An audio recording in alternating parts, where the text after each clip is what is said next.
ٹکٹیں لینے والے, نام پر ووٹ لینے والے, وہ کہہ رہے ہیں کہ وہ جی عمران خان تک پیغام رسانی ٹھیک نہیں ہوتی, یہاں پہ بھی ڈنڈی ماری جا رہی ہے, چاہے وکلا ملتے ہیں کوئی, یا اگر زیادہ تر علیمہ خانہ بھی ملتی ہیں تو وہ جو ڈنڈی ماری جاتی ہے, ان کو اس چیز پر اعتبار نہیں ہے. اچھا, 2-3 میں نے بھی جو اہم ترین کیسز اگلے 9 سے 10 گھنٹوں کے اندر, اس پر میں نے آنا ہے. 3 ذرا چیزیں میں آپ کے سامنے, علی امین گنڈاپور کے سامنے. خان نے کہا کہ گنڈاپور, افغانستان کے ساتھ جو سلوک ہو رہا ہے وہ اچھا سلوک نہیں ہو رہا, تم جاؤ افغانستان کا دورہ کرو, افغانستان کا دورہ کرو, ان کو اعتماد میں لو. اور گنڈاپور نے کیا کہا؟ گنڈاپور نے کہا وہ جی میرا تو پاسپورٹ ہی بلاک ہے, میں کیسے جاؤں دوسرے ملک, میرا تو پاسپورٹ ہی بلاک ہے. اب خان نے کہا گنڈاپور مجھ سے ملتے کیوں نہیں ہو, مجھ سے ملو. اب خبر سن لیں. شراب اور اسلحہ برآمدگی کیس میں علی امین گنڈاپور کے وارنٹ گرفتاری جاری, سیشن عدالت کا گرفتار کر کے 17 ستمبر کو پیش کرنے کا حکم. تو بس وہ ادھر سے نکل گئے, وارنٹ گرفتاری نکل گئے. بھائی وہ گنڈاپور پر کیسے آئے؟ وہ تو بیچارہ جو ہے وہ وارنٹ نکلے ہوئے ہیں, تو پھر گنڈاپور کرے یا کیا نہ کرے. اب تیسری خبر سن لیں. زبیر علی خان سینئر صحافی ہیں, رپورٹر ہیں, بڑے نوجوان رپورٹر, انہوں نے ایک سٹوری بریک کی ہے. کہتے ہیں کہ خیبر پختونخوا کی جیل میں 9 مئی کیس میں سزا یافتہ ایک قیدی کے بھائی کا انتقال ہوا ہے. پوری پارٹی نے پیرول پر رہائی کا زور لگایا, لیکن علی امین گنڈاپور نے عمران خان کے وفادار ورکر کی پیرول پر رہائی نہ ہونے دی. وزیر اعلیٰ کے مطابق پیرول پر دستخط ڈپٹی کمشنر نہیں کر رہے. اگر ایک ڈی سی وزیر اعلیٰ سے طاقتور ہے تو پھر علی امین کرسی چھوڑ کیوں نہیں دیتا؟ علی امین پی ٹی آئی کے ورکرز کو ایک بنیادی ریلیف دینے سے قاصر ہے اور فوج کی سہولتکاری میں مریم نواز کے پیچھے چھوڑ دیا. یہ زبیر علی خان کہہ رہے ہیں کہ ایک ورکر یعنی علی امین گنڈاپور بجائے پی ٹی آئی کا حمایتی بننے کے, خان کا وفادار بننے کے, خان کا دشمن بن چکا ہے. اس وقت صورتحال یہ بنی ہے. دوسری طرف آج بڑے اچھے ویژول تھے اڈیالہ, میں بھی موجود تھا, آپ کو سارا دن اڈیالہ سے رپورٹ مسلسل ہم کرتے ہیں. پہنچے بیرسٹر گور وہاں پہ, اور انہوں نے صحافی طیب بلوچ سے معافی مانگی, اور اس سے پہلے وہ افضل بٹ صاحب جو پی ایف یو جے کے صدر ہیں ان کے پاس پہنچے, ان سے بھی انہوں نے کہا کہ آپ جو احتجاج کر رہے ہیں میں آپ سے معافی مانگتا ہوں, ہماری طرف سے آئندہ کوئی ایسی شکایت نہیں آئے گی کسی صحافی کے ساتھ بدتمیزی یا تشدد, اگر اس نے بدتمیزی کی بھی صحافی نے جو بھی کیا ہماری طرف سے کوئی رد عمل نہیں آئے گا. پھر یہ بڑے دل کا معافی مانگنا کوئی چھوٹی بات نہیں ہوتی, اگرچہ لوگ بیرسٹر گور پر تنقید کریں, لیکن انہوں نے اچھا کیا. ایک فضول ایشو, ایک فضول چیز, اس کے پیچھے وہ بھی روز صحافی بھی پہنچا ہوتا ہے, تماشا بنا ہوتا ہے, تو انہوں نے جا کے صحافی کو بھی گلے لگایا, معافی مانگی. بھائی تمہارے شکوے گلے جو بھی ہیں تم کرو, تم جیسی زبان استعمال کرو, ہم معافی مانگتے ہیں. اب معافی مانگ لی, طیب بلوچ صاحب یو ٹرن لے گئے.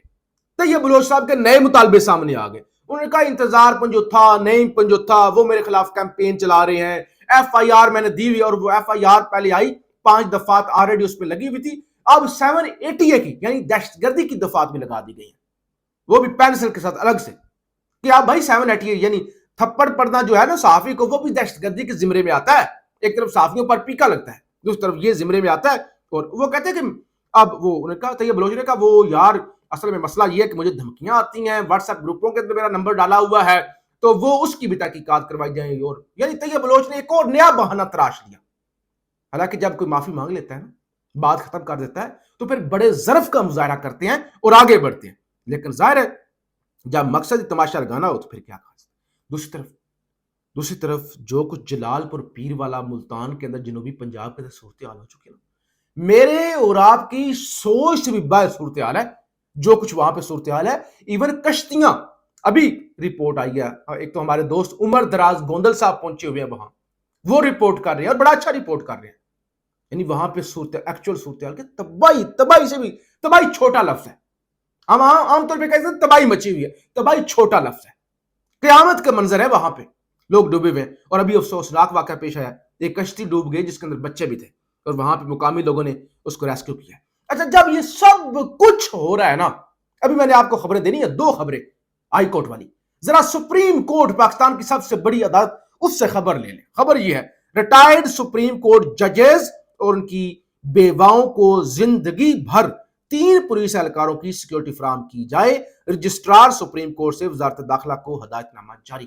بھائی بتایا گیا ہے کوئی جج بے شک ریٹائرڈ ہو گیا نا, اور اگر جج مر بھی گیا اس کی بیوی موجود ہے, اس کو بھی تا حیات 3 پولیس والے جو میرے اور آپ کے پیسوں سے تنخواہیں لیتے ہیں وہ سیکورٹی میں دیے جائے، کیونکہ ججوں کو پتا ہے نا جی آپ جو جس طرح کے ہم صورتحال کر رہے ہیں کل کو ریٹائر بھی ہو رہا ہے تو پھر سیکورٹی تگڑی ملنی چاہیے. ملک ڈوب رہا ہے، لوگ مر رہے ہیں، تماشا لگا ہوا ہے. ابھی یہ ذرا ملٹری کورٹس کے حوالے سے خبر سن لیں.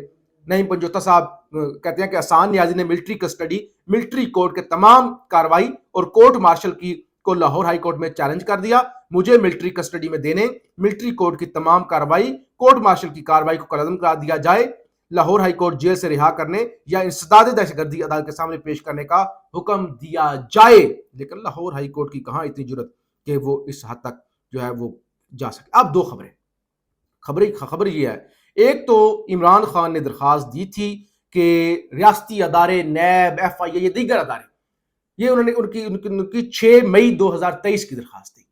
انہوں نے رجوع کیا تھا اسلام آباد ہائی کورٹ سے کہ ریاستی ادارے ہمارے خلاف استعمال ہو رہے ہیں، ان کو روکا جائے. وہ کیس صبح جسٹس اعظم خان کے سامنے اسلام آباد ہائی کورٹ کے اندر 9 بجے فکس ہو گیا ہے سماعت کے لیے. اور دوسرا کیس، ایک متفرق درخواست دائر کی گئی تھی کہ القادر ٹرسٹ کی جلدی سماعت کی جائے. اب مرکزی جو کیس ہے نا القادر ٹرسٹ والا، اپیل والا یا ضمانت والا، وہ نہیں لگایا گیا، بلکہ جو متفرق درخواست ہے کہ جلدی سماعت کے لیے کیس مقرر کیا جائے، وہ کل 11 بجے اسلام آباد ہائی کورٹ کے اندر سماعت کے لیے فکس ہو گیا. جسٹس سرفراز ڈوگر صاحب اور اعظم خان صاحب وہ کل 11 بجے اس پر سماعت کرنے جا رہے ہیں. ظاہر یہ بھی اہم کیس ہے اور یقینی طور پہ پی ٹی آئی کے M P As M N As پہنچے گے، ہم بھی جا کے آپ کو گراؤنڈ سے رپورٹ کریں گے. لیکن مرکزی کیس نہیں لگا، متفرق درخواست کے کیس کو جلدی فکس کیا جائے، وہ کل 11 بجے اسلام آباد ہائی کورٹ کے اندر اس پر سماعت ہونے جا رہی ہے. پاکستان زندہ باد.